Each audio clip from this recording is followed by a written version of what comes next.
a disaster if I'd done that, but it would have been preferable to what I was experiencing. So, still no doctor, and you're just laying there. Yeah, and people who are so used to American medicine find this part of the story incredible, but unfortunately a lot of Americans who've had health care in other countries have a whole new appreciation for how good we have it in this country with American medicine. But I was usually. Yeah, usually. But I was just left alone. I was never examined by a doctor. I never received any medication or any treatment. Matter of fact, there was, to give you an idea of how stark it was, there was no pillow on the bed. There was no top sheet. They weren't even giving you anything for pain? No. And I've had some people say, well, you must have been on drugs when this happened. The irony is that a few times that the nurse came into the room or an orderly or something, I begged them for, some drugs. Nobody could do anything. Let's have drugs. Yeah. There was nobody, no doctor to prescribe it, so none of the nurses or other attendants. Well, that's right. Without a doctor to order a strong pain reliever, there wouldn't be one. That's right. Yeah. So minutes turned to hours, and hours went by, and I was getting weaker and weaker. And the doctors in the United States later told me that my life expectancy from the beginning of this incident was about 5 hours. And, holy smokes. This started at almost exactly 11 o'clock, and by 5 o'clock in the afternoon, I was beginning to think I wasn't going to make it. Well, according to the doctors, you technically shouldn't have at that point. 1, 2, 3, 4, that's 5 hours. That's 5 hours right there. Yeah. So then, by 8:30 that night, I was hanging on to life with, like, my fingernails slipping off the cliff. There was still no doctor there? No. And I had never been seen by a doctor. Nobody had taken my temperature, blood pressure, and zip, nothing. Oh, my God. What, okay. I wouldn't recommend this hospital. Yeah, obviously not. I would recommend to avoid this place at all costs, but anyways. So a nurse came into the room at 8:30 and said to me and my wife that she said exactly, we're very sorry, but we're unable to find a doctor, and we'll try and get one tomorrow. What? What? I say again, what? Didn't you consider leaving for calling another hospital, or I don't know what the options would have been. Of course, I couldn't. Well, earlier in an emergency, I had asked if this was the right place for me to be because I was an American, and they said, well, there is an American hospital in Paris, but there's no time to get you there because you're going to have the surgery right away. Now, at this point, I was way too weak to even contemplate, doing anything. All right. So when the nurse told me that there was no doctor available, I figured it was it. It was over, and there was no point in trying to hang on to life anymore. And the pain was so extreme that all I wanted to do was to be out of it.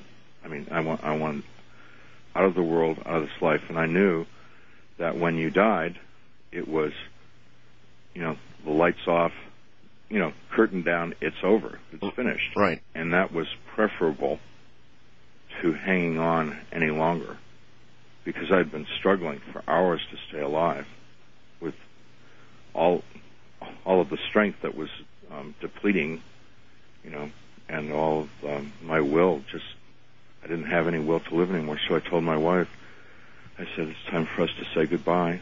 And she got up and hugged me and kissed me, and we told each other how much we loved each other, and we said goodbye to each other. It was very painful, still painful to think about that, and for my wife too. Yeah, of course.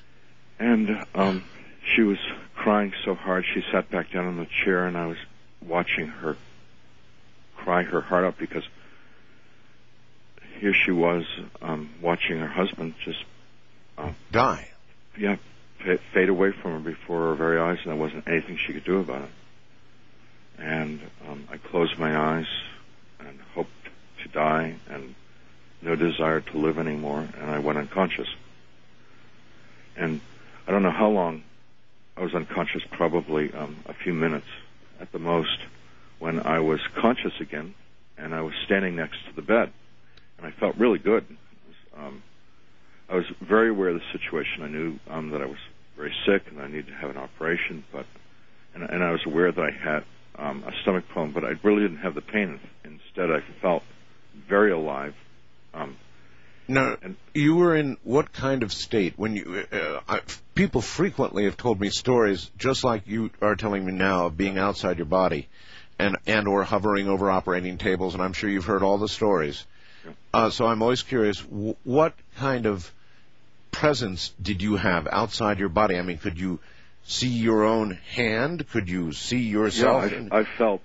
Not only did I feel real, this is weird, but I felt more real than what would be normal. In other words, more real the bottoms of my feet, to try and explain this, the bottoms of my feet were very sensitive to the texture and the temperature of the linoleum floor. I felt so strange that I touched my legs and my head because my whole body was so alive, and I was aware that my eyesight was better than normal. So all your senses were way up there. Yeah, it was like everything was on overdrive.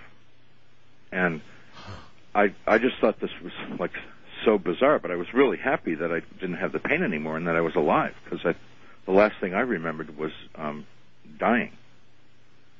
And well, what about the mental concept, though, of intellectually of standing there looking at yourself? Now that's got to have some impact. That I found that very disturbing.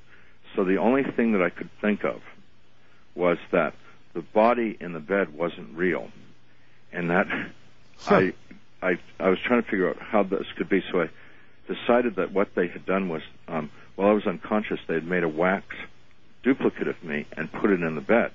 The thing I couldn't explain was why they would do that, because it would have been quite a bit of work to bring in the people from Madame Tussauds Wax Museum and make this wax replica of me. Sure. But I was so mad at the hospital that I thought, well, they're just messing with me. They're doing this just to mess with me. Yep. But then I couldn't figure out why my wife would participate in this, deception. So I started yelling and screaming at her, what's going on here, using some pretty strong language. And she didn't move, she didn't blink, she didn't respond. And so I became really angry at her because now, in addition to this very disturbing thing in the bed that looked like me, she was pretending that she couldn't see me or hear me. Of course, she wasn't pretending, because she, of course, didn't see me or hear me. Right. Oh, no. And so you were angry, frustrated? Yeah, and so I had a roommate who was a 68-year-old Frenchman who spoke English, and a very nice man, and I turned to him and I was screaming and yelling in his face, what's going on here? Why are they doing this? What's that in the bed? And stuff like that. And he stared through me, from my point of view, pretending that he couldn't see me or hear me.